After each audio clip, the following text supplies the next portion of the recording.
വൈകുന്നേരം വരെ സ്കൂളുണ്ട്. അത് കഴിഞ്ഞ് വന്നാൽ സ്കൂളിലെ വർക്കുകളുണ്ട്. ഞാൻ ഒരു ലേണിംഗ് ആപ്പിൽ സബ്സ്ക്രൈബ് ചെയ്തിട്ടുണ്ട്. 2.5 മണിക്കൂർ അതിൻ്റെ ക്ലാസ് മാത്രം കേൾക്കണം. ഇതെല്ലാം കഴിഞ്ഞ് ആകെ ഫ്രീ ടൈം കിട്ടുന്നത് ആകെ 1 ഹവറാണ്. അപ്പോൾ ആ ഒരു 1 ഹവർ ഞാൻ ജിമ്മിന് പോയിക്കൊണ്ടിരിക്കുകയായിരുന്നു.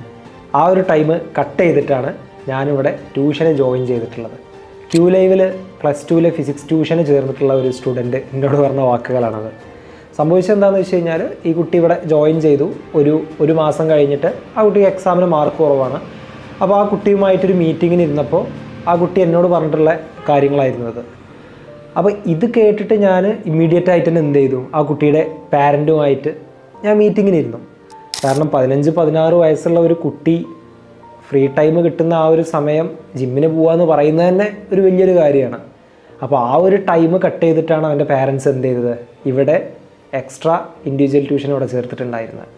അപ്പോൾ അവിടെ ശ്രദ്ധിക്കേണ്ട ഒരു കാര്യം എന്ന് വെച്ച് കഴിഞ്ഞാൽ, അവരുടെ പാരൻസും പറഞ്ഞത് കുട്ടിക്ക് മാക്സിമം നല്ല എഡ്യൂക്കേഷൻ കിട്ടാവുന്നിടത്തു നിന്നൊക്കെ കിട്ടട്ടെ എന്ന് വിചാരിച്ചിട്ടാണ് അവർ ഈ കാര്യങ്ങളെല്ലാം അറേഞ്ച് ചെയ്യുന്നത്.